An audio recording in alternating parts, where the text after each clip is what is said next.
Hi hello ನಮಸ್ಕಾರ ವೀಕ್ಷಕ ಬಂಧುಗಳೇ, ಕಸ್ತೂರಿ ವಾಹಿನಿಯ ಮತ್ತೊಂದು ವಿಡಿಯೋಗೆ ನಿಮ್ಗೆಲ್ಲರಿಗೂ ಸ್ವಾಗತ. ಇವತ್ತಿನ ಒಂದು ವಿಡಿಯೋ ಚಿಕ್ಕ ವಯಸ್ಸಿನಲ್ಲೇ ರೌಡಿಸಂಗೆ ಇಳಿದಂತಹ ಒಬ್ಬ ಹುಡುಗನ ಕತೆ. ನಾವು ನೀವೆಲ್ಲರೂ ಸಿನಿಮಾವನ್ನ ಮನೋರಂಜನೆಗೆ ನೋಡುತ್ತೇವೆ, ಆದರೆ ಇಲ್ಲೊಬ್ಬ ಸಿನಿಮಾದಿಂದಾನೇ ಪ್ರೇರಿತಗೊಂಡು ರೌಡಿಸಂಗೆ ಎಂಟ್ರಿ ಕೊಡ್ತಾನೆ. ಇವನ ಬಗ್ಗೆ ತಿಳಿಸಿಕೊಡ್ತೀವಿ ನೋಡಿ. ಇವನು ಸಾಮಾಜಿಕ ಜಾಲತಾಣಗಳಲ್ಲಿ ಕಶ್ಯಪ್ ಅಂತಾನೆ ಹೆಸರುವಾಸಿಯಾಗಿದ್ದ. ಇವನ ಪೂರ್ತಿ ಹೆಸರು ಬಂದು ದುರ್ಲಭ್ ಕಶ್ಯಪ್. ಇವನು ಮಧ್ಯಪ್ರದೇಶದ ಉಜ್ಜಯಿನಿಯವನು.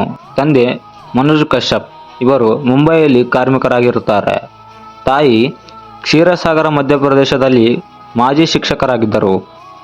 ಈತ ಬೆಕ್ಕುಗಳನ್ನು ಅತಿಯಾಗಿ ಪ್ರೀತಿಸುವ ಹುಡುಗ. ರೌಡಿ ಹೇಗೆ ಆಗ್ತಾನೆ ನೋಡಿ.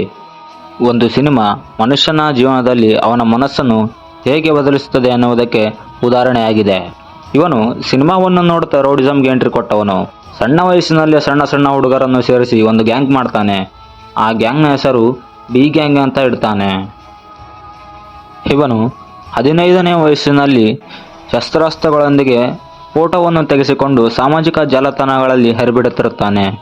ಅದಷ್ಟಲ್ಲದೆ ಜನರಿಗೆ ಗೊಡ್ಡು ಬೆದರಿಕೆ ಕೂಡ ಹಾಕುತ್ತಿರುತ್ತಾನೆ. ಇವನು ಗ್ಯಾಂಗ್ ಇಡುವುದಲ್ಲದೆ ಕೂಡ ಅದಕ್ಕೆ ಡ್ರೆಸ್ ಕೋಡ್ ಬೇರೆ ಇಡ್ತಾನೆ.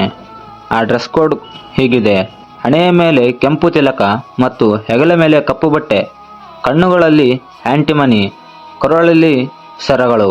ಇವರು ಸಾಮಾಜಿಕ ಜಾಲತಾಣಗಳಲ್ಲಿ ಜನರಲ್ಲಿ ಭಯ ಹುಟ್ಟಿಸುತ್ತಿರುತ್ತಾರೆ. ಚಾಕು ಚೂರಿ ಅಂತಹ ಅಸ್ತ್ರಗಳನ್ನು ಹಿಡಿದು ಫೋಟೋಗಳನ್ನು ಸಾಮಾಜಿಕ ಜಾಲತಾಣಗಳಲ್ಲಿ ಹಾಕುತ್ತಿರುತ್ತಾರೆ. ಅದಷ್ಟಲ್ಲದೆ ಯಾರನ್ನಾದರೂ ಕೊಲೆ ಮಾಡುವುದಿದ್ದರೆ ನಮ್ಮನ್ನು ಕಾಂಟ್ಯಾಕ್ಟ್ ಮಾಡಿ ಅಂತ ಭಯದಲ್ಲಿ ಹಾಕಿರ್ತಾನೆ. ಇವನ ಬ್ಯಾಕ್ಗ್ರೌಂಡ್ ನೋಡಿ ಹಲವು ಜನರು ಸಾಮಾಜಿಕ ಜಾಲತಾಣಗಳಿಂದ ಇವನ ಗ್ಯಾಂಗ್ ಸೇರ್ತಾರೆ. ಕಪ್ಪು ಬಟ್ಟೆ ಧರಿಸುವುದು ಅಲ್ಲಿದ್ದ ಭಕ್ತರಿಗೆ ಸಹಿಸಿಕೊಳ್ಳಲಾಗುವುದಿಲ್ಲ. 100ಕ್ಕೂ ಹೆಚ್ಚು ಯುವಕರು ದುರ್ಲಭ್ ಗ್ಯಾಂಗ್ನ ಜೊತೆ ಸಂಬಂಧವನ್ನು ಹೊಂದಿರ್ತಾರೆ. ಈ ವಿಷಯವನ್ನು ತಿಳಿದ ಪೊಲೀಸರು ಏನು ಮಾಡಲು ಆಗುವುದಿಲ್ಲ. ಆಗ ಪೊಲೀಸರ ಬಗ್ಗೆ ಸಾಕಷ್ಟು ವಿವಾದಗಳು ಉಂಟಾಗುತ್ತವೆ. ಇದನ್ನು ತಿಳಿದಂತಹ ಅಂದಿನ SP ಸುಮಾರು 25 ಜನರನ್ನು ಅರೆಸ್ಟ್ ಮಾಡ್ತಾರೆ. ಆವಾಗ ಇವರಿಗೆ ವಯಸ್ಸು 17. 17ನೇ ವಯಸ್ಸಿನಲ್ಲಿ ವಿದ್ಯಾಭ್ಯಾಸ ಮಾಡಬೇಕಾದ ಸಮಯದಲ್ಲಿ ಈತ ಪೊಲೀಸರಲ್ಲಿ ತನ್ನ ಬಗ್ಗೆ ಸ್ವಲ್ಪ ಛಾಪು ಮೂಡಿಸಿದ್ದ. 17 ಮುಗಿದು 18 ತುಂಬಿದ ಮೇಲೆ ಅವನಿಗೆ ಪೊಲೀಸರು ತನ್ನದೇ ಶೈಲಿಯಲ್ಲಿ ಬಿಸಿಯನ್ನು ಮುಟ್ಟಿಸಿ ತಿಳಿಹೇಳಿ ಬೇಲ್ ಮುಖಾಂತರ ಹೊರಗೆ ಕಳಿಸುತ್ತಾರೆ. ಮತ್ತೆ ಅವನು ಮನೆಗೆ ಬಂದ ನಂತರ ಅವನನ್ನು ಯಾರು ಕೊಲ್ತಾರೆ ಅನ್ನೋ ಭಯದಲ್ಲಿ ಸ್ವಲ್ಪ ದಿನದ ಮಟ್ಟಿಗೆ ಮನೆಯಲ್ಲೇ ಇರ್ತಾನೆ. ಏರಿಯಾದ ಜನರು ಇವನಿಗೆ ಹೆದರುತ್ತಾರೆ ಅನ್ನೋ ವಿಷಯವನ್ನು ತಿಳಿದು ನಮ್ಮ ಹಿರಿಯರು ಹೇಳಿದ ಹಾಗೆ ಹುಟ್ಟಗುಣ ಸುಟ್ಟರೂ ಹೋಗದು ಅನ್ನೋಗೆ ಮತ್ತೆ ಆಟ ಶುರು ಮಾಡ್ತಾನೆ. ಇವಾಗ ಈತ ದೊಡ್ಡ ದೊಡ್ಡ ಹುಡುಗರ ಜೊತೆ ಸೇರಿ ತನ್ನದೇ ಆದ ಒಂದು ಗ್ಯಾಂಗ್ ಕಟ್ತಾನೆ.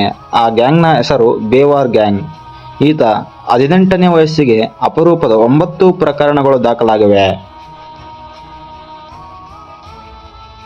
ಆದರೆ ಭೂಗತ ಲೋಕದ ಜಗತ್ತು ತನ್ನ ಶತ್ರುವನ್ನು ಎಂದಿಗೂ ಮರೆಯುವುದಿಲ್ಲ.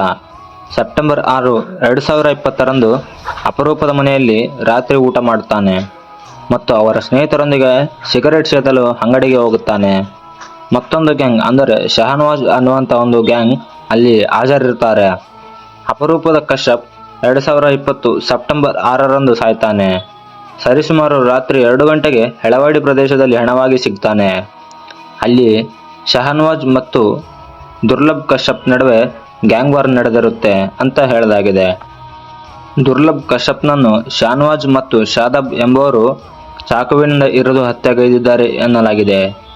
ಈ ಹುಡುಗ 20ನೇ ವಯಸ್ಸಿನಲ್ಲಿ ಸಾಯಲ್ಪಡುತ್ತಾನೆ. ಇದು ಹಳೆಯ ವೈಷಮ್ಯದಿಂದ ಕೊಲೆಯಾದರು ಎಂದು ಹೇಳಲಾಗಿದೆ.